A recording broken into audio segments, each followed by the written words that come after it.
Hey, Slapdog! The Brainiacs are ready.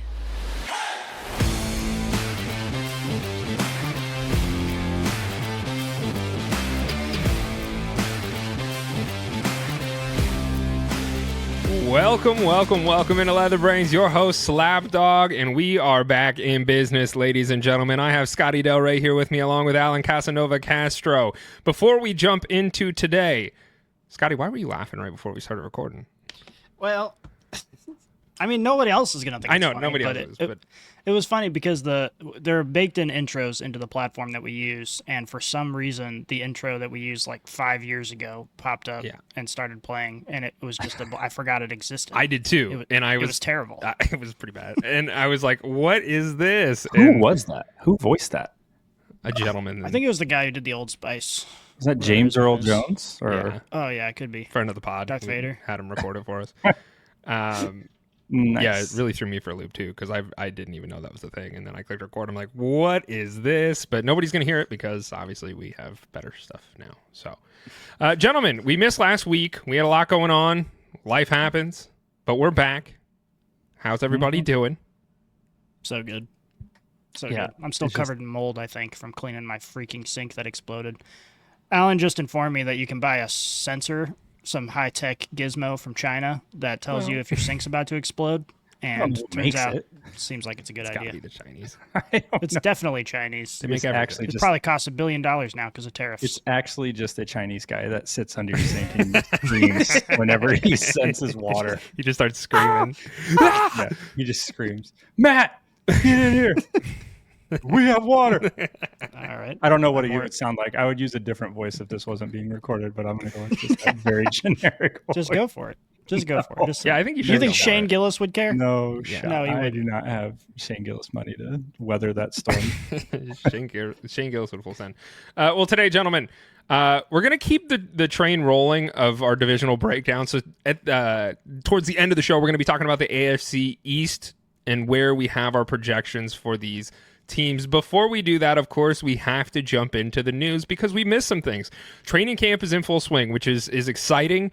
There's, for fantasy football implications, I am very plugged into this right now, but admittedly, what do we get out of training camp? And I want to pick your guys' brains on this. Aside from players like having season-ending injuries in training camp, is there anything that you guys are looking for or excite you, or is it just kind of fodder and hearsay and just something to maybe get us by? I like looking at up-and-coming players or rookies, or there's obviously like a lot of position battles all over. I equate to watching preseason football like if you're watching random MAC football on like a Wednesday. Like, obviously, those two teams playing, no offense to the MAC league in college football, but those teams are not your Ohio States or your Alabamas where you're like, okay, these teams are going to probably win the national title, but it's still football and you're watching and they're trying really hard. And that's how I equate preseason, because those guys are still trying really hard, because a lot of those guys are trying to fight for a spot on the team. So it's interesting to me, and it's still, it's football. It's better than what we currently have right now if you're in the United States, which is baseball. Nothing. Nothing. Okay, same nothing. Same thing. Yeah, nothing right now. Well, for me, training camp is just for the last 5 years or so, just the annual time where I get to sit down and get re-excited about Kyle Pitts. I know we were just talking about him before we hit record, but Kyle Pitts, he just kills training camp every year. It's crazy. And everyone's so excited for him all the time, and I'm also very excited for him. And, every year it's going to be different. It's going to be different. And this year it's going to be this year. So Kyle Pitts, no matter what, this year is the year. Yeah. I was skeptical, in the off season. There was no football on, but then, I saw some when he's wearing those shorts and just a helmet, and man, that dude is going to be so good at football someday. That was a catalyst that got you right back on the train. Yeah, I can't buy into that. I'm out on Kyle Pitts. Well, Penix did come out and say he was feeding him the ball. So yeah, he also said that's what training camp's for. Michael Penix was also asked about Drake London and how has he hit the notoriety, and is he like Drake London a household name? And Penix's response was he will be after this season. So there's only so many mouths to feed in this Falcons for failing. Offense. He didn't say why. He just said he would be. Like he took the Rashee Rice route. Yeah, he's going to commit a heinous crime. Yeah, When did Rashee Rice get synonymous with heinous crimes when his was just a car accident? The verdict came out this week. Chiefs wide receiver Rashee Rice was sentenced to 30 days in jail and 5 years probation following reckless driving that injured several people. And it is worth noting the NFL has yet to hand out a suspension. Rashee is currently a full participant in training camp as of now.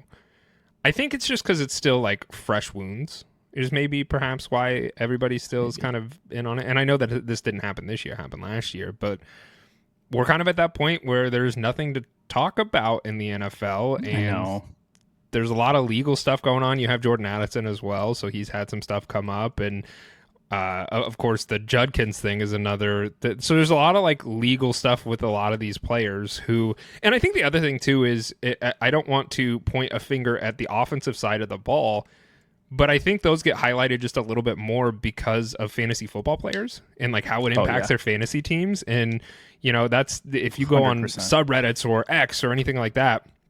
They're talking about Judkins. They're talking about Rashee Rice. What does this do to their ADP? And it's like, well, what does this do to the families that Rashee Rice smashed into? They don't care about that as much as they do their fantasy football teams. And I think that's why it gets highlighted a little bit more and talked about more in NFL circles. When is this going to get a documentary? Like, is there going to be a Netflix documentary on the families affected by Rashee Rice's driving? And there should be. Yeah, we should. I think, I can't imagine they've continued or done anything different. It's probably just all over for them. I'd like to see where they are now. Probably. I need a documentary. There's got to be a settlement there, so that I'm sure they're probably doing okay. But a documentary I personally would nice. Volunteer to get ran off the road by Rashee Rice if I could get like $10 million from it. Could you secure your own safety in this moment? Like, I don't know if you can. Well, I'd wear a seatbelt. Yeah, nobody died. That's in so this for instance. $10 million? So you're guaranteed in this instance nobody died. Sure, but if Matt wants to recreate it, there is an opportunity for injury. There is. I'd like to remove that if we can. We can't, but in this, in this hypothetical, I would like to remove injury. I'll just wear like a Michelin Man, suit. But you don't know when it's happening. I think it's within I wear it all the time. I'll just go drive around the streets of Kansas City waiting for the Rashee Rice to sneak up on me. So that's a better framing. You don't know when it's going to happen, but like we'll say in the next 6 months, you're just going to get ran into randomly. No, because I don't think you can put a time frame on it. I think it's within 5 years, because then like you're going to take extra precautions in those 6 months. You're going to wear a driver's helmet. You're going to be dressed like the Michelin Man. In 5 years, maybe you forget to put on your suit one day. This is like, have you ever seen those? This is like one of those funny hypotheticals where it's like you get, $1 billion, but there's a snail that's let loose and only moves as fast as a snail goes. And if it touches you, you die, and it's always hunting you. And it's like, would you do it? It's like, I don't know. Just the thought that snail's out there would terrify. Yeah, no. How much was it? $1 million? $1 billion. $1 billion. $1 billion? Yeah. $1 billion. You could give me 100 snails. I'd do it for $1 billion. I'd go on the offense. I'd go snail hunting. Just murdering snails. But if it ever touches you, I guess if they die, are you safe? Would be my next question. They can't die. Oh, they're eternal. Yeah, they're always going coming for you. Those assault guns that shoot salt at bugs. That'd be OP in that situation. Yeah, but snails you can't hate kill salt, they won't die. They can't die. They'll just slow down a I'll little just bit. slow them down. I just need to see them. So would you catch them? Would you catch them and house them somewhere, or like? If they can't die, that's a good idea. Put them in a glass box. Put them in a pen. Yeah. I'd team up with Elon Musk. So for this Rashee Rice example, you would have 5 years. He's hunting. He's driving around, and you don't know when, but he will rear end you at some point, and you'll get the 10 million, but you don't know when it's going to be, and you don't know how fast it'll be. Yeah, as long as my pregnant wife doesn't find out about this arrangement, I'm in. She could be in the car. She won't let it happen. Or by this point, Well, you could have a 3-year-old kid in the car. Are you willing to risk it all? I just won't drive him for 5 years. That's not a problem. She's gonna walk everywhere. Yeah, no, she's got her own car.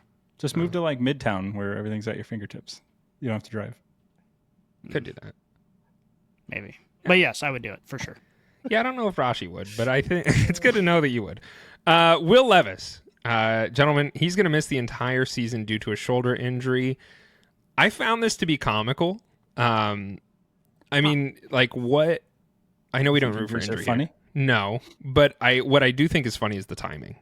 Like Will Levis knew he wasn't going to be the starting quarterback. Like he knew back in April when they drafted Cam Ward at the 101, like he's done. And he probably had that notion at the end of last season, like, hey, I didn't do great. Like, this is okay.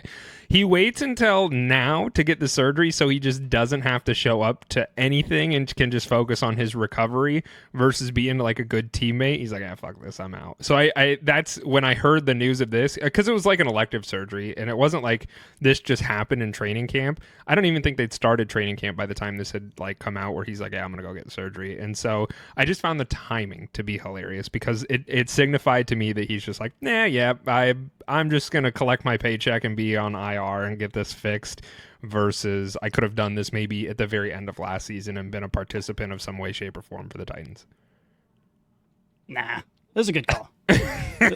For him, yeah. It's exactly what I would do. I assume the Titans pushed him to this. You think like, so? Hey man, hey man, you're hurting. You can't throw the ball as well. Why don't you take a second and get healed up, and let's figure this out. I don't think they care. You know. I mean, why would they do? care? They do for resale value. Why do you fix up a car before you sell it? Nobody's gonna wants to buy a fucking beat up 1970s Toyota Camry. If with we are rust and having dents. conversations about who wants Anthony Richardson, you better damn be sure that they're asking the same questions about Will Levis. What if I can fix him? I think That is the Anthony question. Richardson has more value than Will Levis at this point. Not much, and I'm not going to say Just it's age. Are you just basing it on age? I'm basing it on age, and I'm basing it on in the window in which we have seen for performance. The old adage for Scotty is the best ability is availability, and that's been Richardson's biggest problem. From a talent perspective, Richardson is much better of a talent prospect than Will Levis, and we got to see Will Levis play most of last season, and we saw what the product was. Yes, 3 years difference. Yeah, I would definitely take Richardson over Levis just because of the rushing upside. At the very least, you can. I would take Richardson over Levis just because of the whole mayonnaise and the coffee fucking fiasco. It's disgusting. Oh, wasn't that fake? No, I thought that was like Scotty's when he fell for the we don't need Vikings to talk about that. signing that one guy. Tug bug. Tug Bug, his favorite NFL player. Yeah, I think the mayonnaise coffee thing is a tug buck situation. I don't think it is. I'm pretty sure he got sponsored by Hellman's at one point. He did. Well, I know he he did. loves mayonnaise. I don't know if I what's like it to say mayonnaise why. too, but not in my coffee. It's pretty gross. Does Will Levis put Oh, mayo he says it. in coffee? However, he later clarified that it was a joke he played on social media and doesn't actually drink coffee with mayonnaise. Interesting. That's So you exactly what someone who would drink You got coffee That's tug true. bucks. You guys got tug. I No, think- this is. I think Don't it hurt double his down on your draft tug capital. buck. I think it hurt Don't his double draft down. capital, so he redacted the whole thing because like, why would we draft this freak in the first round? Yeah, maybe, but it's a. I think Scotty's doubling down on the tug buck. Like these both can't not be true. One of these has to be true. Yeah, you ever heard of the multiverse? Something's true. One of these is play. That's One of all these I Tug know. Buck is real. It's just not in this universe. It's either the mayonnaise or tug. I One of the two.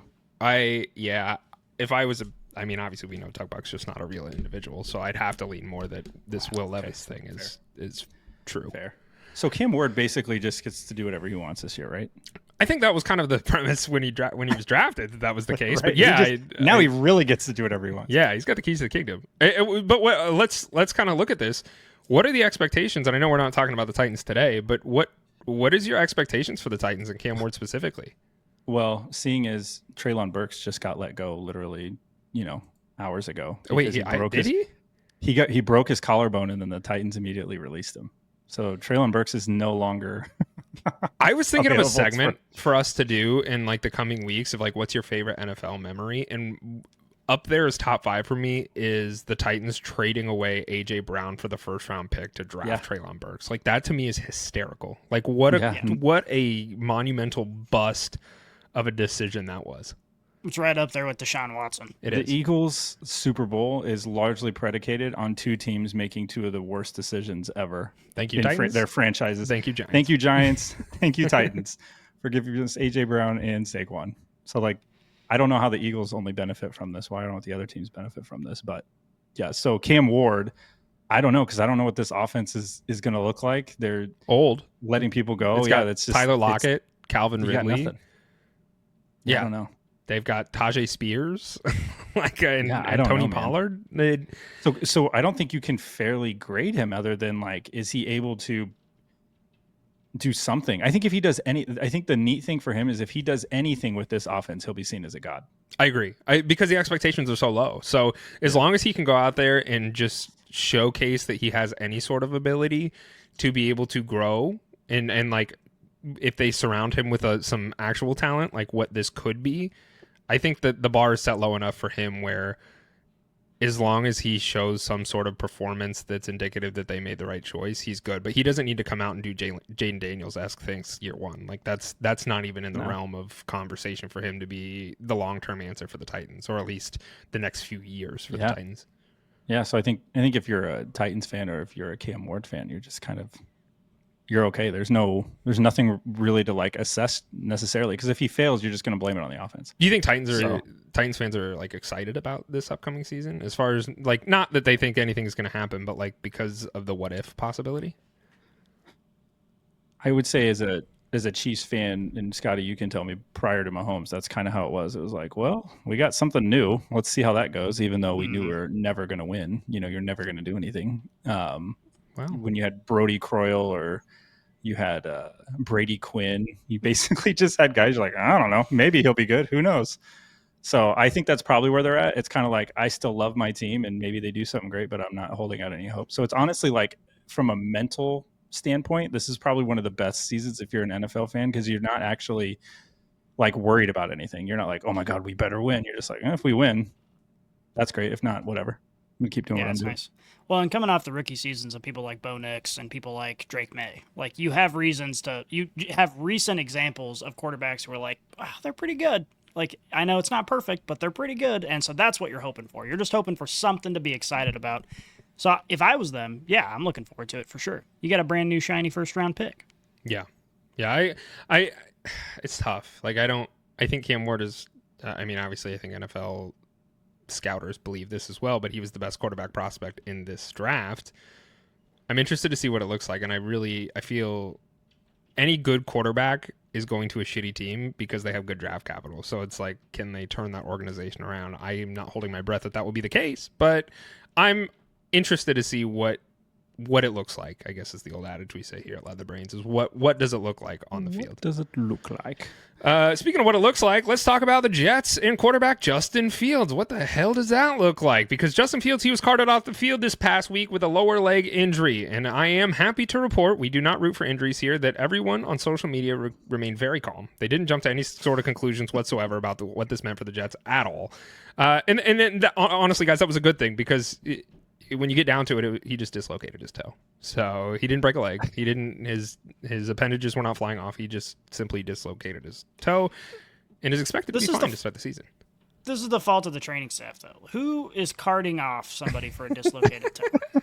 Like, they're reporting it like his leg fell off completely. Yeah. Like, what are you talking about? He didn't just hobble off the field? I watched Kirk Cousins walk out the field with a torn Achilles, and like that would make more sense to cart somebody off. But it's just they started digging a 6 foot deep hole on the back 40, and you're like, oh, he might be gone. They're like, no, his just dislocated. It's just we do this sometimes. They went to we're just used to this with our quarterbacks. It is funny because when they say that, that's synonymous. Like, they should have said something else, because they just said lower leg injury. It didn't say anything about his foot or toes. It was just like lower leg. You're like, oh crap, he's gone. That's all he offers to the Jets is his mobility. Like, the guy can't throw a football. He can't read a defense. The only thing that he has going for him is his ability to move around with his legs. And so when that goes, you're toast. Yeah. And then they showed him the next day. He was like jogging out on the field. I'm like, okay, all right. Yeah. Okay. Somebody was clickbaiting us. And I think that's the problem with social media nowadays, is you're always going to get the fantasized version of what actually happened versus what happened. I guess for me, it's like, if you're a Jets fan, could you imagine coming off the Aaron Rodgers stuff, and then you get, not that you were like, Justin Fields is going to lead us to the promised land, but then you get Justin Fields in here and you're like, all right, well, I guess this is what we're going with. And then he goes down right away. It would just be like this. It would just be a curse. Yeah, I was going to say a curse, like the quarterback curse of the Jets organization. And it's like, you don't want to go there because all their quarterbacks just die. Yeah. But he's alive. He is alive. I don't expect much from the Jets or him, to be quite honest with you. But congratulations for not having a severe injury. It's just a slight little baby toe. All right. Let's talk video games, gentlemen. I love video games. You guys love video games. And Madden 2026 listed their 99 overall players. And for those of you that don't know what this is, that means they are the highest rated players in the game. Typically, Madden does they'll send all their 99 rated players like some swag and congratulations award and like a copy of the game and all that kind of stuff. So the players who were rated 99 in Madden for the 2026 season are Josh Allen, Lamar Jackson, Saquon Barkley, Justin Jefferson, Jamar Chase, Lane Johnson, and Myles Garrett. And I bring all this up, I want to ask you guys, is there anybody that is noticeably not on this list that you think shouldn't or that should be on this list? Oh, I wonder who. You're going to say Kyle Pitts. Well, no. He's probably like 97, I would say. Okay. Do we think if Josh Allen is 99, can Lamar Jackson also be 99? Do we think they're both 99, or does one of the two have to be 99s? I think if I was to rate them, I would have Josh Allen higher than Lamar Jackson. Yeah, so that's give what I give thought Lamar was. a 97, 98. I'm fine. Yeah. with Well, that. I think Lamar can be 99 up until you get to the playoffs of your franchise. Yeah, then he goes to Then 60. he drops down to like 72. All of a sudden he just sucks. That would suck so bad if you're playing. You're like, damn it! All of a sudden he's 60. It's too real. It's too real. They thought of everything. Why isn't Patrick Mahomes on this list? Is he not a 99? Because he didn't play well last season. That's why. Well, fucking shit, he didn't play well. He led his team to the Super Bowl with 4 trash cans and a dishwasher as wide receivers. I agree. Okay, so this is you bring up an interesting point. I think two things cannot be true. You can't say Josh Allen had an MVP year with the statistics he had, but look what he did for his team, and then not look at Mahomes and say the exact same thing and be like, well, one of them actually got all the way there, and one did not. I'm not a Madden's rating adjuster. So I don't really care. I think it's hilarious, but it is interesting. But I think if you go back and look at all the games last season, I don't think. Yeah. And I'm not trying to look. You guys know my feelings towards Patrick Mahomes. It wasn't his best season. It was not at all his best year. And is that entirely on him? No, because he was playing with 3 trash cans and a dishwasher. He was playing half a line. Yeah. I get all Best those offensive things. lineman is Juwan Taylor. Still did not do a phenomenal job. Yes, they made it to the Super Bowl. Yes, Patrick Mahomes is in the GOAT conversation, and largely I think he will overtake Tom Brady. So I'm not saying he's not great. He just didn't have a good season last year in comparison to what he usually does. And so I think that's why Madden didn't give him a 99. Yeah, I agree. I think The disrespect. they all use it as disrespect. Obviously last year wasn't great for him. I think if you look at this list, I largely don't have anything bad to say about it other than I think Eagles fans are pissed because Jalen Hurts is here. But they're pissed. They're pissed whenever Jalen Hurts comes up. And Are they really pissed that he's I'm not sure on they here? are. They're always pissed whenever Jalen Hurts doesn't get the accolades. X is insufferable. It's like Jalen Hurts. I think right now it's Jalen Hurts versus Justin Herbert. I think is what they're going after. And then it was Jalen Hurts versus Cam Newton. It was like who would you rather have? Jalen Hurts. Oh, Jalen Hurts or Justin Herbert right now? If you're starting a franchise over today. Do I also get Saquon Barkley and Lane Johnson? No, it's just the quarterback. And so let's pick a neutral team. So they go to the Cardinals. Wait a minute. They go to the Cardinals and they have to quarterback whatever's there. Who would you pick? I'd probably pick Herbert if they're just going to the Cardinals. I don't know. I think I'd still take Hurts. I would take Herbert. Hurts as well if they're going to the Cardinals specifically. Now, if they were going to the Rams, I would take Justin Herbert. Yeah. Because what we're saying is we value Jalen Hurts' mobility more than we like. Herbert is. Are we going to say Herbert is the better thrower? Just yes. No statistics. Just passing the eye test. He can throw the ball better. Yes. Which I would agree. And so I think you're absolutely right. But what's funny is this fueled conversation, and then in X right now it's this: would you take Cam Newton or Jalen Hurts? And there's like this. Well, look at the stats. Look at this. They didn't do this. He didn't do that. And I'm like, I don't even know where all these conversations are going. All it screams to me is we have a nation of insecure men that have to go and fight for the right of another man just so that they feel vindicated in their fandom of whatever team they are. And Eagles fans winning a Super Bowl might come across as some of the most insecure fans ever on X. They just won, but they're still so insecure about who's rated. Why isn't my guy up there? He should be MVP leading. It's like, just shut the fuck up. Your team just won. Like what? Like, and this is the thing that's hilarious to me is because people will do this forever. Like there's I going to think be it's more specifically Super with Bowls. Eagle fans though. Like I do, I really do. I think if there was a ranking out there of most insecure fan bases, Eagles fans would be at the top of the list. And then insane. it comes across as them wanting to fight everybody when you go to their stadium. Like, how insecure are you all? I think as a mass, they're largely insecure. And I mean, we all know Eagles fans, and those like true diehard Eagles fans. If you mention Jalen Hurts and any other quarterback, it's like war, and it's like, dude, chill out, man. Like I was talking about Kyler Murray. Like it's fine. Like it is funny to like compare and contrast. Like you think of Eagles fans and they're just like perpetually offended by everything, and then you go to the Bills stadium and they're throwing each other through flaming tables and just hammered. Yeah. It's like these are my people. Yeah, I like That's an interesting mix. Yeah, you're absolutely right. Otherwise, I think going back to the Madden list, other than the insecurity of Eagles fans, I'm happy that Jamar Chase is 99 because this seals the deal that Joe Burrow is carried as a quarterback. Yeah. I don't understand how a weirdo like that could be so good at football. It doesn't make sense. This is the only explanation. Dude, he is weird. Yep. After watching quarterbacks, like Yeah, he's interesting. You know, you and I say you and I, it's mostly just been me and just large silence from you, Alan. But I've been trying to get Joe Burrow on my dynasty team here for a while. And it's been like, I've really had to think about it. I mean, like, do I want this guy on my team? Like, this guy is weird. He's a weird He's going to bring down the vibes on your roster. No, he is. Bison's Booty Brigade needed a bunch of voluptuous bottoms. And I just don't know if he's. And on my roster, he's what we need because we're all weird. Like, I need that. I'm still not going to stop. Like I'm not going to stop pursuing. I know you're not, but I'm not going to move him. Not yet. There will be a day. In one universe. Look at it. Yeah, the same universe in which Tug Buck is real, maybe. Yeah. So I'm going to give away some of the sauce to Hunter is like, you got to catch me at an opportune moment where maybe I've had drinks and I'm feeling good about things, and then I'm like, whatever, man. Yeah, no, that happened once, and I was like, let's go. And so now I've kind of reserved to just doing it like Fridays and Saturdays because I'm like, this is my opportunity. Oh, Slapdog, got a plan for you. Yeah, I'm listening. On Thursday, I'm going to be with Alan on the golf course. Okay. I'm going to buy him 10 fireball shots. I'll pitch in. I'll buy all 10 for you.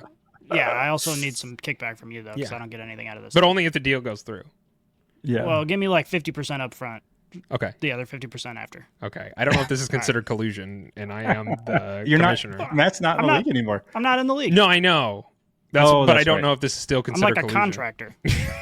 He hired a contractor to negotiate this deal for me. Yeah, Matt's my life coach, so okay. Once he starts Thursday is going to be a really good day for sounds like everybody. So I'm very excited for this. Okay, so anybody else on the list for this Madden 99 that aside from Patrick Mahomes, anybody else come to mind that's not on the list that perhaps should have been? Howie Roseman. Give him a 99 rating. 99. He should, if they rated GMs, he would be the best rated GM. If you play as the Eagles franchise, you should be able to make any trade you want. No True. matter what. You can talk anybody into anything. Give you a 3rd round pick for Myles Garrett, and I'll throw in a 4th to get Marvin Harrison. And it's like, yeah, okay, sure. Yeah. Well, no, I think it's fine. I mean, these video games. The funny thing is too is they adjust them during the year. Oh, so even when they release this, it's like whatever because people are gonna go up, people are gonna go down. So 100%. We'll see what happens. Okay, let me say this of like the rookies or sophomore class or even like junior class of like quarterbacks. Like who's probably the next quarterback to be up here in like that 99 rating? Do we think of like that newer crop of quarterbacks? Jaden Daniels has got to be in the conversation. I mean, it's Jaden Daniels has got to be up there. If I had to pick another one, because that feels too easy, I'd probably take. Oh man, I like Drake May a lot. I really think Drake May is another candidate. I think he could to be up there. Bo Nix potentially. Do we think Jordan Love is the ship sailed on him ever being 99, or do you think there's still a world that he can climb up there? I don't know if he's that good. And look, I like Jordan Love. I'm not saying like he's a bad quarterback, but I don't know if because age comes into play and experience, and the unfortunate part of Jordan Love's story is just that he sat behind Aaron Rodgers for so long, and perhaps that's what enabled him to grow and be who he is now. And he is a fantastic quarterback, but I mean, for all intents and purposes, last year was his sophomore season, if you like look at it. And so what does that look like? And it was kind of a down year. There was an injury that had happened there as well. I don't know. I don't think Jordan Love, I probably would say I would lean towards not going to happen. Yeah, putting him in the same conversation with, Josh Allen and Lamar Jackson seems tough. But I do feel like he is a top-tier quarterback for that team. Yeah. It wouldn't surprise me if he has an explosive offensive year again, bounces back. What do we think about C.J. Stroud? Do we think he could ever enter that conversation? I think he could. I think he could too. I'd put C.J. Stroud above Jordan Love in terms of potential. That's true. I kind of forgot about C.J. Stroud. That's on me. I mean, he had a down year. His offensive line was terrible, and also all of his wide receivers died. So that makes it really tough to have a good season when you don't have anybody to throw to and don't have any time. So I expect this season. His offensive line's still bad, but they've certainly done numbers to help get him some more weapons. So I'm interested to see how that pans out for him. Yeah. But while we're talking about quarterbacks, Justin Herbert, gentlemen, I don't know if you guys knew this, but he's wearing red-tinted contact lenses during training camp and give very vampire-esque eyes, that kind of look. The claim is that Herbert had made was it helps with light sensitivity, kind of like built-in sunglasses. Have you guys seen these colored contacts yet? I saw a picture. I'm going to pull it up. I'm looking up a picture I now. got to pull this up. I can't tell if this picture is fake or not. If it's his eyes are red, then I would say... Yeah, this seems like a Tug Buck situation. No, this is real. He was asked about it. We're not Matt walking you into a trap. Matt is so jaded. I'm walking around on eggshells around here. Like, No, I know that the story is real. I just didn't know. I haven't seen a picture, and I don't know if the picture that I'm looking at is real. Oh, it kind of looks real. I don't know. That's kind of weird. It's real. He was asked about it like on the podium by reporters, I believe. He said they really helped. Yeah, he was asked. He said he didn't have to squint nearly as much. Well, shout out. Or is this just is he sponsored? What about just a visor? Super weird. Although honestly, if I had the opportunity to not wear a visor and just wear colored contacts and they work like sunglasses, I probably would take that. 1,000%. I hate Scotty, that. no. Especially when you get moisture on the visor. Yeah, because then you can't see shit. Yeah. And then it gets scratched and dented. Like you just get gouges in it when you get hit and stuff like that. Like impairs. Yeah, I don't know. The red colored contacts is weird. It's a weird thing to do. I mean, I guess if it really helps him. You guys think he has like a MVP performance this year because of his red colored contacts, and they just kind of help analyze where he should be throwing the ball? And yeah, we really need to test him. Do we know if this is like AI contacts and they like help him read the defense? Could be. It like helps with pre-reads, and he's like, okay, based on the look of the coverage here, it's got the lines. It's got the lines for the wide receivers, so he can see where they're going to be going. It's like Alexa, who's open? Interesting. Last piece we got one other piece of news, but this happened. Courtland Sutton. I don't know if you guys saw this. He got a 4-year, $92 million extension with the Broncos. That seems excessive to me. It does seem excessive. That seems. But they need receivers. They need receivers. But Courtland, Courtland Sutton, I think, is a fine receiver. Do I think he's like upper echelon? No. The one thing I was seeing, not even related it is related to Courtland Sutton, but it was based on Scary Terry McLaurin's contract and how they're similar in age. This kind of torpedoed what he wanted total, because now that Courtland got this is what the market. I almost said the Redskins. This is what the Commanders get to. You. Well, Trump wants it back, so I figure he does. That's the only way that we haven't talked about that, have we? We haven't talked. No, we haven't. Let's talk about that. Trump was basically saying that they're not going to get the RFK site. They're not going to build a new stadium unless that team adopts the Redskin name again. That's what Trump said. He's like, they need to go back to the Redskins, and then I'll give them the site for the stadium. Yeah, say what you will about Donald Trump. I'm sure we've got people from all over the political spectrum who listen to the show, but the dude is hilarious. Like, you just can't deny it. He's just so really entertaining funny to have in the headlines all the time. It's amazing. He's like, he puts stipulation. The whole, like, you had Black Lives Matter and all this other stuff happen, and racial equality. So the Commanders changed their names from the Redskins to try and be more like politically correct. And then the president of the United States is like, go back to your old name or else we don't give you a stadium. Like, it's just comical. we're gonna not give you back your land Yeah. unless you call yourselves the Redskins again. That's really what it felt come like to full me. 180 on it, you know? Yeah, it Yeah. was just like it's wild. Yeah, so I want to know what it's like to like Oh work my for the God. staff of Donald Trump. He's like, "Hey, Jimmy, I need you to draft an address for me. We're gonna demand that they change their name back to Redskins." And this guy's Yeah. like, Wait, "What the fuck are we doing? What am I Yeah. doing here?" I got an angle for you. Redskins is back on the menu. What do you think? Well, we'll see. Anyway, anyways, the Cortland we were on tangents. Cortland Sutton, yeah, I think it's just whatever. You have to sign him. The market's going up and up and up. They had to get something done. They needed a wide receiver. I think that's all that was. I don't think that's an indication of anything more than their need at that, or need at that spot. But for other wide receivers around his age, like Scary Terry, does kind of hose you, because now that's kind of the bar that teams will get to measure themselves against in the contract negotiations. Sure.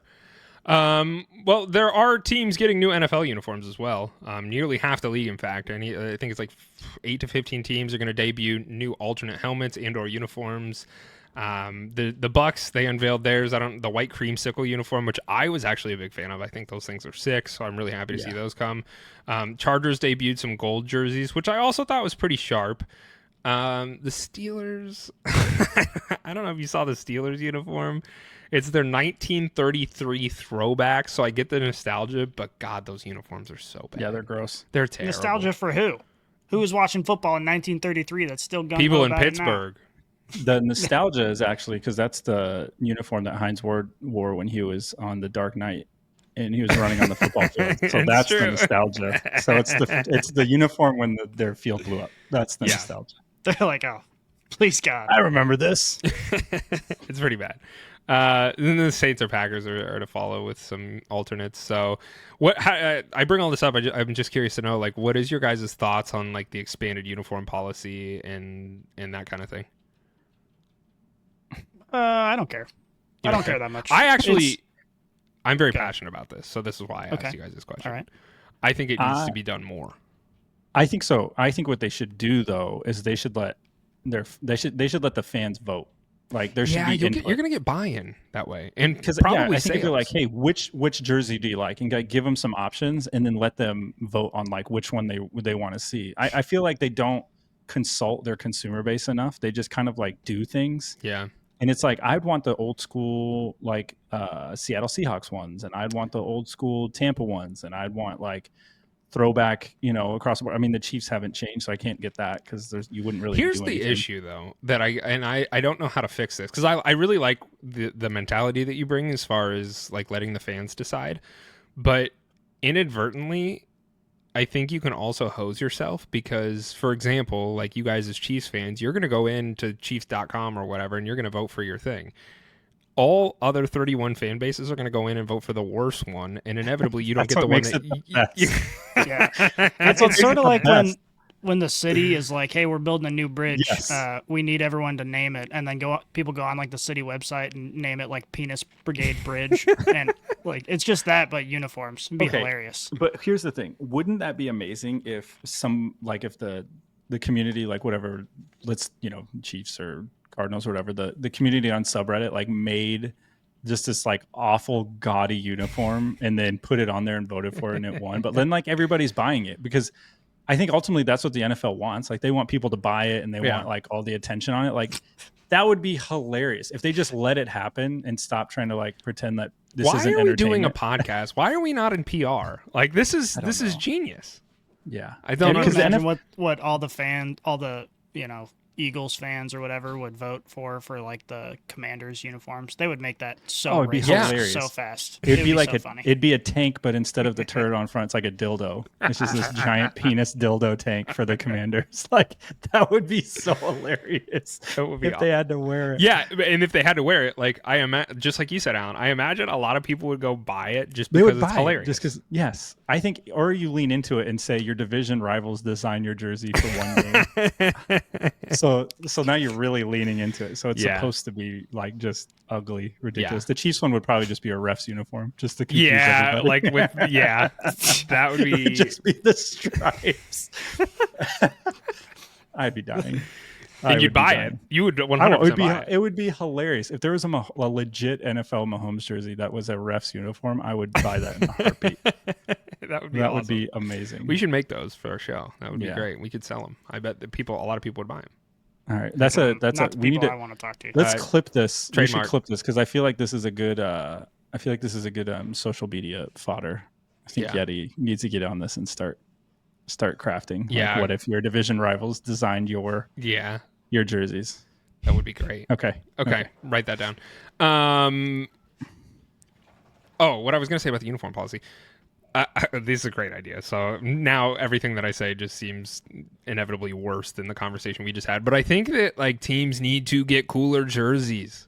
Like I understand the whole like, oh, the nostalgia. This is the Green Bay Packers. This is what it looks like. Give some cool freaking uniforms. Yeah, it's not like you don't have unlimited money to go do cool stuff and make cool uniforms. Like there are some I've just seen like fans make like uniform concepts, and every single one I see, I'm like, oh, this is way cooler than what the teams are currently doing. Like, it's so boring. It's so blah. Like, just make them cool. And if you get 18 games, and who knows, by next year, it'll probably be like 20 games because it just seems like the NFL wants to have these players play forever. You could wear a different jersey every single game, and it would look cool. Yeah. And I would be like, damn, like, we look good today. And for players, look good, feel good, play good. Like that's a real thing. Like when and this is going back to high school football, so bear with me, but like we had cool black like alternate uniforms that we whipped out, and the entire locker room just felt like a bunch of badasses wearing this thing. Granted, it's high school football, but that still carries. Like do some cool stuff, make players feel cool, and make it look good. And I think it would be just better for everybody. Yeah, so now imagine if you roll up and you have to go play the Eagles, but you're wearing these penis tanks on your jersey. I'd struggle to feel like we were going to win that game. Ultimate psych out. You're just like, damn it. Giant penises all over me. All right, shit. Let's go to the AFC East, because that's what we're going to be talking about for the rest of the show. Is we're going to be talking about our projections for the AFC East and what we think is going to happen here. So for anybody who does not know what the AFC East, the teams that are currently in that division, it is the Bills, the Jets, the Dolphins, and the Patriots. Okay.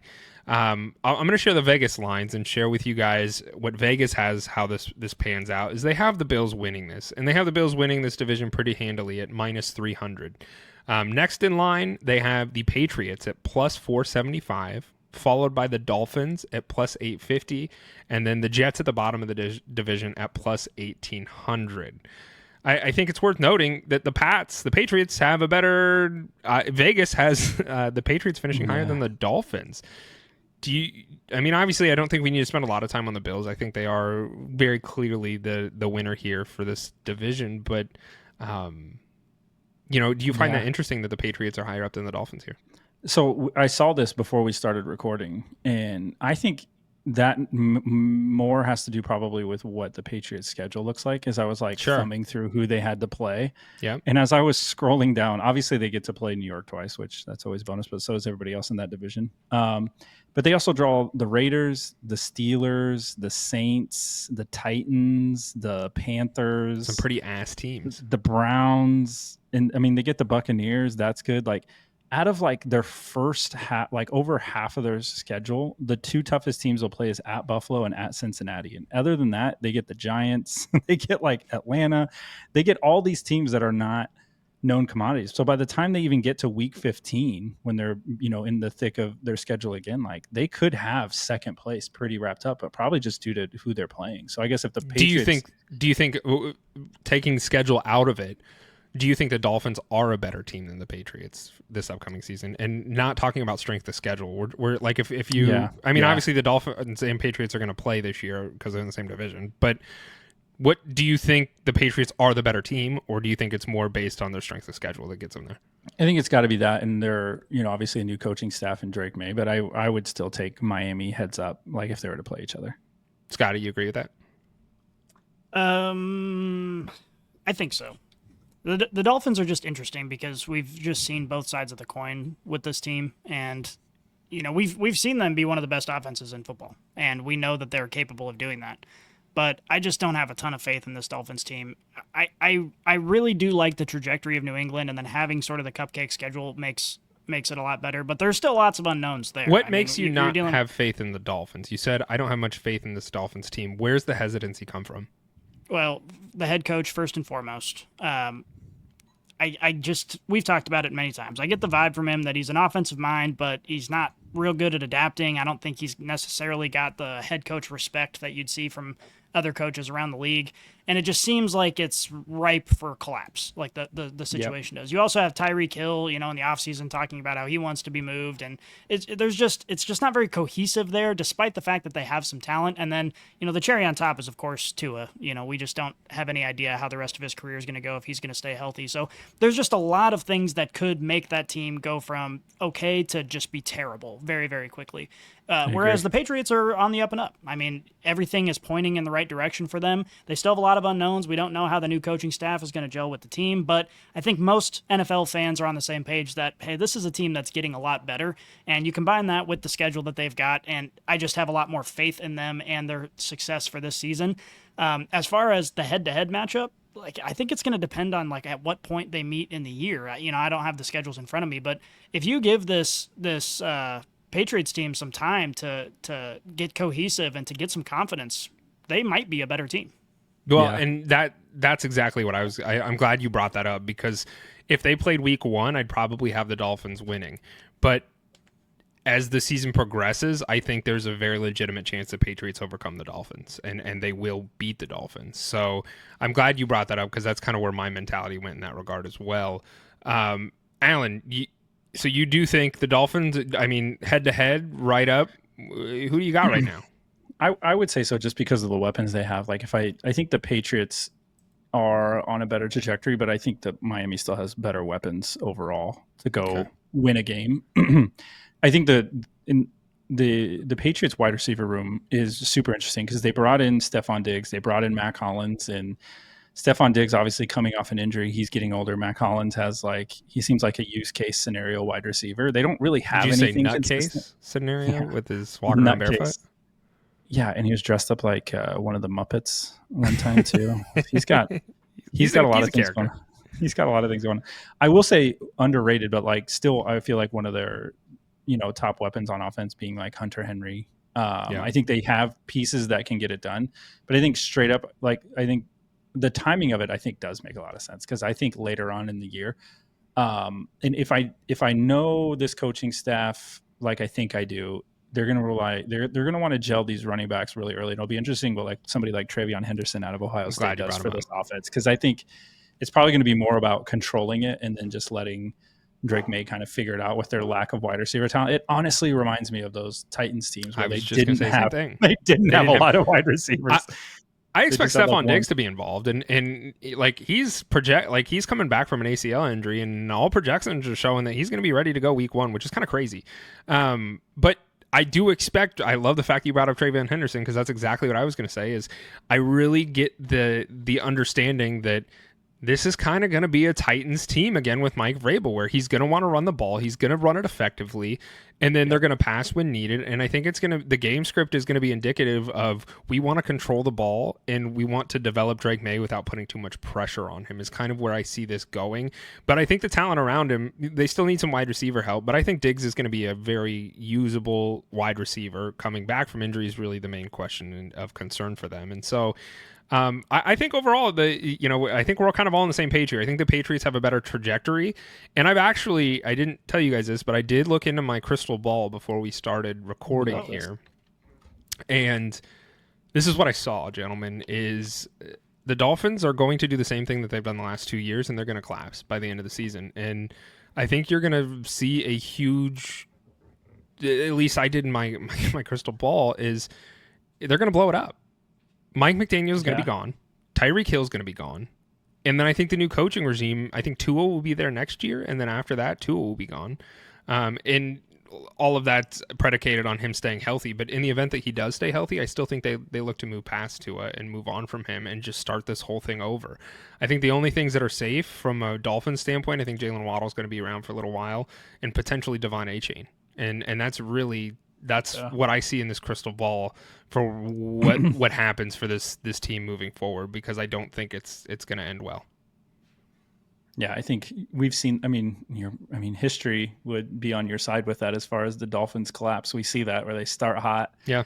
they're running around, everything feels good, and then it gets later in the season, and they're like, Do you can't think stay it's healthy. because they figured out the scheme of Mike McDaniels and what he does by the end of the season, or do you think it's health related, or maybe both?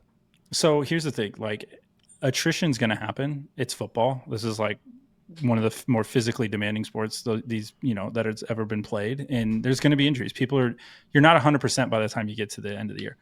I'm almost wondering if it's Mike McDaniel's inability to adjust, knowing that things have changed on his team. I think he's got one way to do it, and that way is going to work, and it's schemed up great. But I think his ability to adjust with the personnel as it changes throughout the year seems to be a miss, because then you get into these week 15, 16 must-win games against the Bills, and he's still trying to do it, even though we know that like Tua's head scrambled and Tyreek's hurt and Waddle's got a pulled hamstring, and he's still trying to run the same offense with them when he does have other weapons, like you mentioned, A-Chain, and like they have other ways to move the ball down the field. But I think he's just got like one way to do it. I think that's the biggest downside for this Dolphins team is the coaching staff inability to adjust late in the season. Agreed. I also think it's going to be, or it's not surprising that we see this sort of pattern from McDaniel, because I just can't imagine after a tough loss getting into the locker room and he stands up on a soapbox, like literally, because he has to see everybody and like try and hype everybody up and like pick them up. I just don't see him with that skill set. Like, he seems like he would be a great offensive coordinator, but he doesn't have that aura that you want from your head coach that can pick your guys up when they're down and sort of reset. It just seems like the players don't respond that way to him, which is why you see this team, when things get tough, they go down instead of up, instead of rising up. And I do think that's a head coach problem. They need Dan Campbell in there, is what I heard you say. Yeah. They need to contract Dan Campbell to come in. Just boost the morale of the sadness that is the Miami Dolphins. Okay. Like I said, I don't think we really need to spend a lot of time on the Bills. I think the Bills are the Bills. I think the Bills are clearly not only the division winner here, but they're Super Bowl contenders. They always are with Josh Allen healthy back there. So I don't. Is there anything you want to talk about on the Bills, or do you just the running back situation? It's murky. I think there's some definite question marks on this team. I think as great as this team is, I think what happened, towards the end of the year when, you basically had the top two quarterbacks going after each other in the AFC title game, is they both had very flawed teams. And I think whatever team made it against the Eagles was probably just going to get destroyed anyways. And I would cover your ears, Matt. I think it might have been a little bit better with Josh Allen, because he would have ran the ball more, maybe tried to control it more than what Mahomes was able to do, or whatever the game plan was the Chiefs were going to do. But I think both teams are very The Bills' flawed. offensive line was definitely better. So that by itself probably would have made a huge difference. Yeah. I just think the Bills have some flaws. They have some holes in it, and I think they need to get it together, because we're not so far removed when the Bills were firing their offensive coordinator and we're struggling on offense either. So while things look great right now and it's great to win the division, and they had an amazing year the year before, I think they really need to shore up that offense and make sure everybody's rowing in the same direction still. Otherwise, it could go like it has been in the past. But for all intents and purposes, as long as you have Josh Allen, you should be good to go. You mentioned the running backs, and I think I would like to talk about that for just a moment. Is what goes on here? I mean, obviously the big storyline is James Cook wants another contract. He wants to get paid an exorbitant amount of money, and the team's basically like, no, he can't afford to sit out, because he doesn't have a huge contract behind him to afford to be able to lose like $50,000 a day just for sitting on the sideline. So I think they call it a sit-in, where he's kind of in the facilities. It sounds like he's at training camp. It sounds like he's participating, but he's still very largely frustrated at that situation. I mean, do we expect the same from James Cook this year in usability? Do we think he's a long-term answer for the Bills? Do we think starting next season he's on a different team? Like, what is your outlook on this situation at this current juncture? I always default when you're talking about these, key role players on really good teams that are Super Bowl contenders. It's like, yeah, you can argue about it, you can throw a fit about it, and maybe doing that will get you a little bit of extra money. But at the end of the day, do you want to go risk it with some other team, or do you want to play with Josh Allen and play for a Super Bowl? Like, you can take a little bit less money, especially knowing, like, obviously the market was reset with Saquon Barkley, but James Cook knows he's not Saquon Barkley. So I think he can get a good contract. It may not be exactly what he wants, but he can make that sacrifice a little bit to avoid, getting sent over to the Browns or whatever. Like this is a good situation for him that he should recognize that and fight for your money, fight for your bag. But when the time comes, put on the uniform and go play, because you don't come across these situations very often in your career. Yeah, I would agree. I also think training camp started. Like the team's trying to work things out and get reps in and do the things they need to do. And if he's not there, which he is, I believe. Well, is he working out? I believe or he is. He just? I believe he's a full candidate. Okay. I was gonna say, like, if he's not participating or where his head's at, like, even if he's distracted, like, these are reps, to create cohesion, and like you get to a handful of plays where like you can just run them with your eyes closed and everybody knows where each other's at. So you never know mentally how these things affect how somebody prepares, how they're thinking about how much of their all they're giving. Like if this continues into the season, let's say he doesn't have it and now he's just playing, like, are you giving your all for a team that maybe isn't giving their all for you? And I think that's something that could play out for this team. But I think this is where like Josh Allen comes into play, like getting him like, hey man, you're here. We love you. We need you here. We need you to play well. And I think that's where Josh Allen's like, if you can see clips of Josh Allen, obviously we don't know him personally. Maybe one of us does, but you can see that that's kind of how he is as a person, where he seems like he's going to endear himself and like bring people along. And I think that's what like the leadership qualities are that everybody talks about, is you can get everybody to keep going. And if he can get Cook to keep going in that direction, I think they'll be fine. But if this lingers and he detracts, I see it being an issue. Sure. And, last year, the passing game was interesting to say the least. Do we have concerns going into this season with the weapons from a passing game standpoint for the Bills? Because every year it's Josh Allen plays Superman and Josh Allen is the guy and he's got to figure it out. And last year we saw them kind of switch up their game a little bit. Scotty's, discussed this before. They did get Cook more involved. Their running game was much more involved in their scheming, and they didn't lean as heavily in the passing game as perhaps years past. So do we have some concerns about their weapons from a passing perspective? The big question mark is Keon Coleman. Keon Coleman's got to step up in this offense. And I think he expects more of himself. He expects more productivity, and the fans expect more productivity. It's just a matter of if they can make it happen. It wouldn't surprise me if we see him take a big step forward and we see this passing game work a little bit better. Again, I always just default, as we've said many times, when you got Josh Allen, it's possible. Like, you can make it work. You can make it happen. And now, with this new offensive coordinator, since he's taken over, they've been more comfortable relying on the running game and being more balanced. Even though it's not a perfect situation, I see it working out, and I see them having similar success to what we saw last year from this team. Yeah, I think we've said this on another episode too, is that you don't really see aging running quarterbacks that often. You don't see some old quarterback that is still moving the ball like that. And so I think we're starting to near that territory where Josh Allen's he's going to need to reinvent his game a little bit more, because those hits he's taken, and yes, he's big and imposing, but like, it's about longevity and you want to play as long as you can. And I'm sure Bills fan want him there as long as he can. It's like taking those hits, you got to find another way to do it. And I think last year you kind of saw some of that where maybe he wasn't. And I think you see why the numbers were down, or maybe he wasn't doing some of the things that he used to do. But, I think he found out, and I don't know if this was an eye-opening moment for himself personally, is like, you can still win games without needing to rush 20 times or laying it all on the line. Like, throw it away, figure out another way to come back. And I think that's what's going to change for him, is can he protect his body? Because the wide receivers, I don't know if he can fully trust. And I think he needs to continue to just lean on his running game and make smart decisions in the pocket rather than risking his own health out there, between the 20s.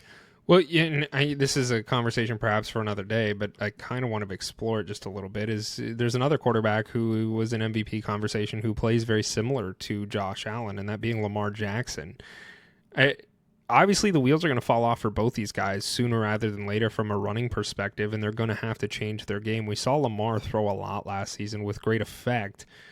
Which two between those two quarterbacks? Which one of those two do you feel more comfortable in being able to change their game and evolve their game to be more in that passing element? Well, it's obviously it's Josh Allen. I think we're all going to agree on that front. Josh Allen was a better passer coming into the league, and I think he's maintained that above Lamar Jackson, even though Lamar Jackson's seen improvement in that regard.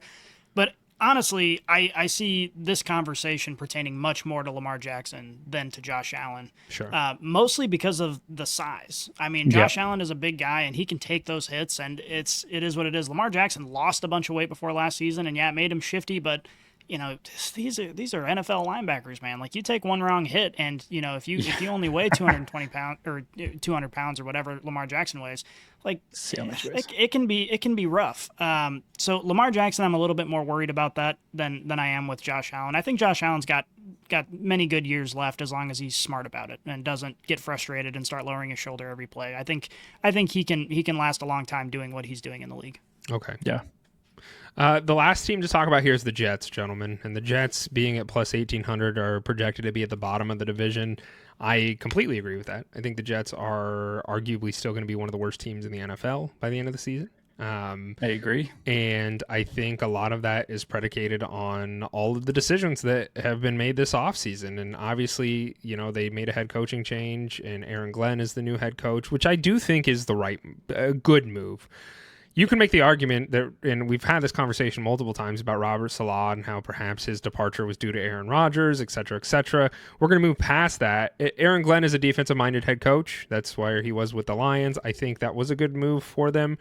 But the Jets' quarterback situation is really what I struggle to believe in. And for fantasy football, Justin Fields is great. He's going to run the ball a bunch. He's going to do a great job. What Justin Fields cannot do is read a defense, and he can't throw successfully. And I think that when they're playing behind as much as we think the Jets are going to be playing behind, that's going to be a huge problem for them. And I don't think Justin Fields is going to be able to overcome that.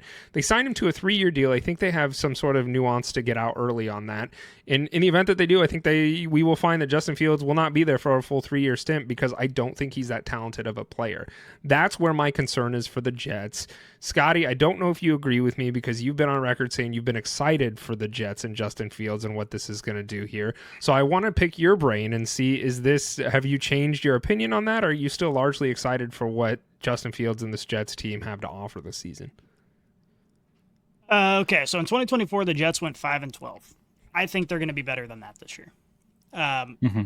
Not by a lot, but I think they're going to be better. So like 6-11? Yeah, I think they'll get a couple more wins out of it, but mostly I think the product on the field is going to look a lot better. And I think, I don't think this is a contradictory statement. I still think they're going to be the worst team in this division. They're going to be in that conversation for the bottom tier teams in the NFL. But you're going to leave this season, still probably not knowing if Justin Fields is going to be there for the whole time, but you're going to feel a sigh of relief from Jets fans, because you're going to see their weapons get involved. Their defense is going to step up. And a big part of this is the new coaching staff, brings a fresh sort of revitalization to the organization. You also don't have the Aaron Rodgers effect, which I think a lot of NFL fans are downplaying what that is. Because when Aaron Rodgers is healthy and he's killing it, it's easy to look past his personality, and it's like, hey, it works. He's a leader on the team, whatever.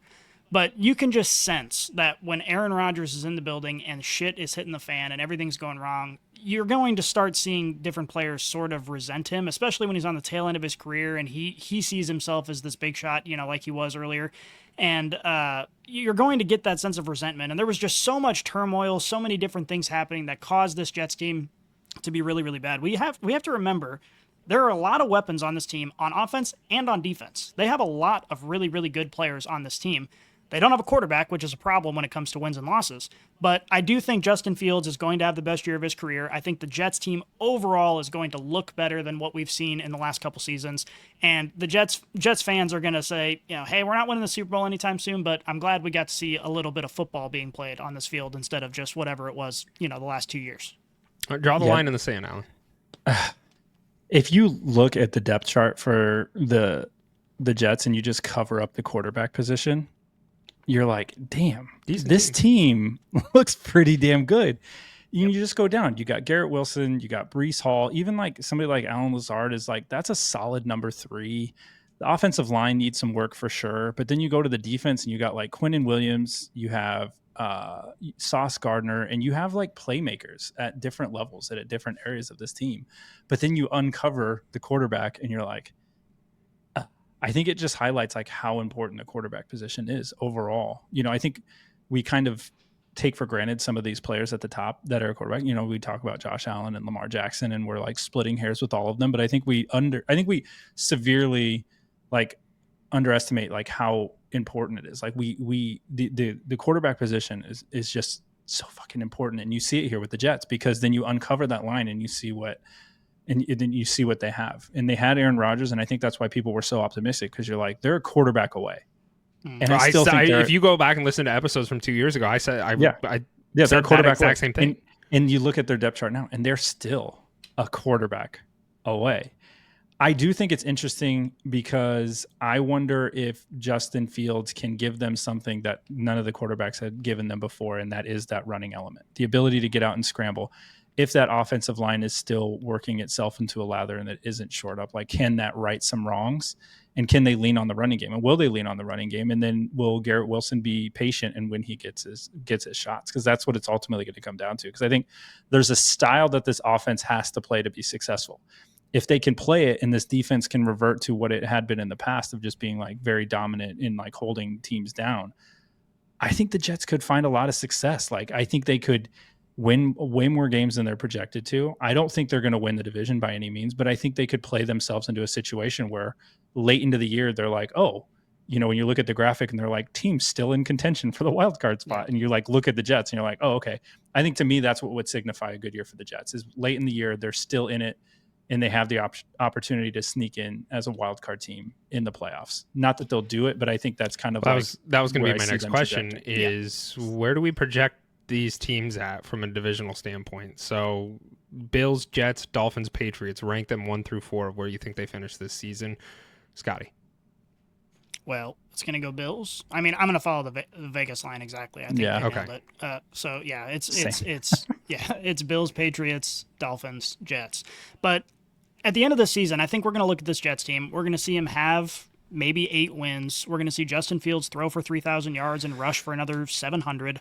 And we're going to be looking at Justin Fields and saying, oh shit. Like, when you actually give him some weapons and a competent coaching staff, it's kind of amazing that this guy can look this good. And it's going to, unfortunately, not lead to long-term success for the team, because they're going to have to make a change at quarterback if they really want that long-term success. But I think we're going to look at this team and be surprised at the output by the end of the season. I think that would be the worst thing possible for the Jets, is if everything that you guys just mentioned happens. I think that would be the worst possible outcome for them.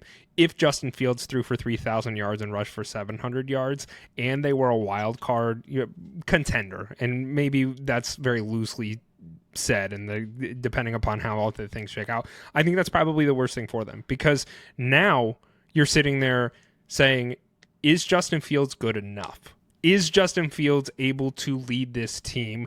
Is he potentially a long-term solution?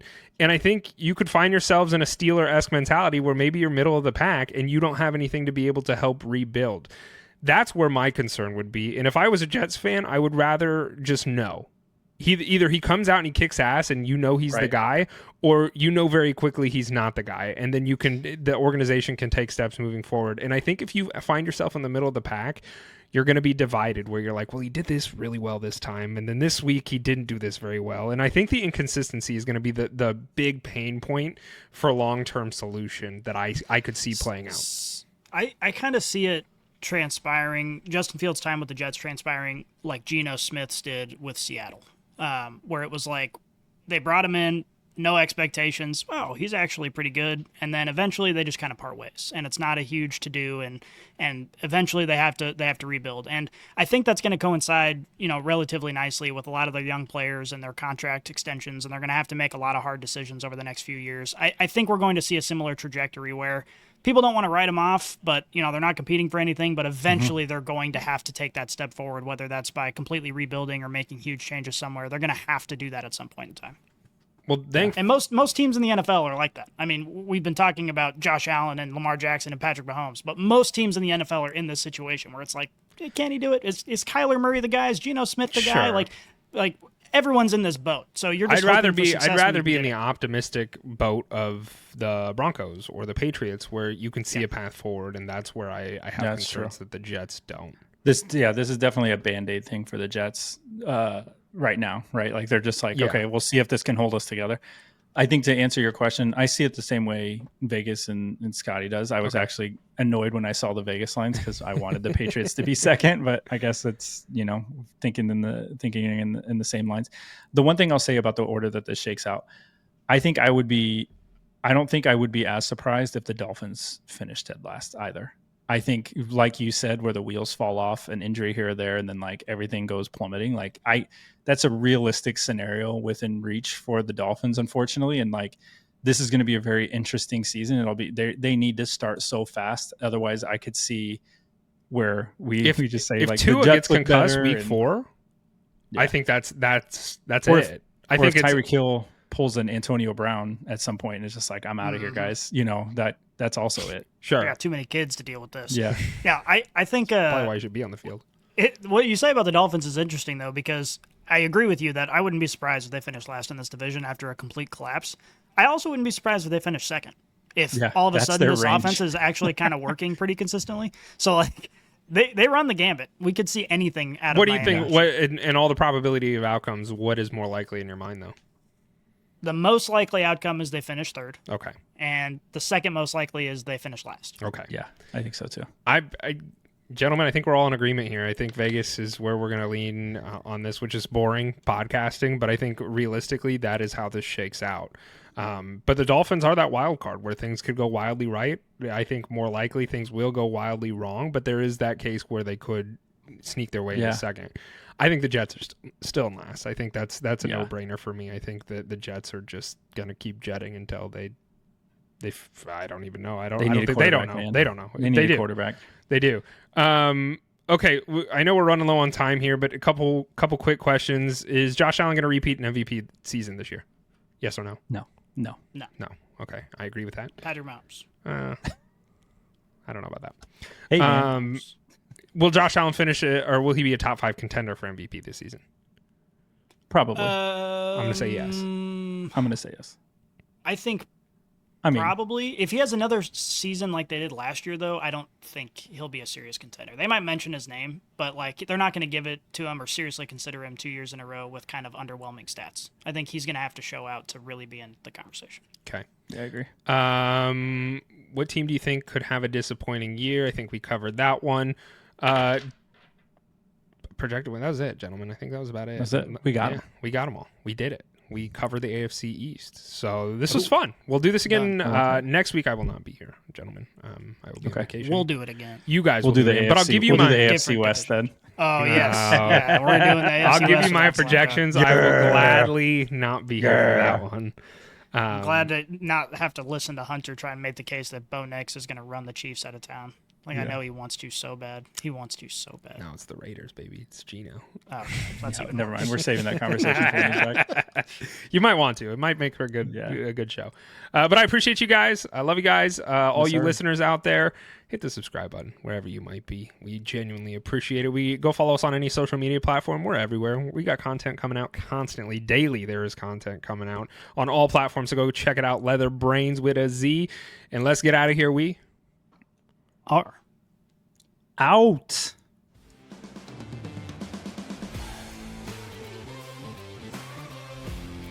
If you enjoyed this episode, make sure you tune into our new releases every week on your favorite podcast app.